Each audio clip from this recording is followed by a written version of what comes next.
İndi gelmişik Amine Hanım'ın yanına. Enerji terapisine. Çünkü geçen de çok hoşuma geldi. Ona göre ikincisine de ara vermeden dedik gelek. Samira ile bir kısa bir kahvaltı yaptık. Zaman geçirdik. Sonra o kursa gitti. Bismillahirrahmanirrahim. O kursa gitti. Ben de indi. Sarif Hanım'la. Ben gıdıklığıma bakın. Kilo almışım desem. Çok güzelim ben maşallah. Aa, maşını söndürmemişim. Ya insan böyle qəşəng maşın sürə bilər.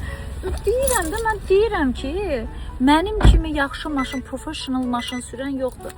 Maşını söndürmədən gedirəm. Görürsünüz mü? Ay Allah. Söndü. Güzgülərini falan bağlamışam, maşını açıq bırakıp gedirəm. Yaxşı ki, ruşnoyu çəkmişəm. Əsas odur. Ruşnoyu çəkirəm də, o alışqanlıqdır, refleksdir. Şükür. Düt.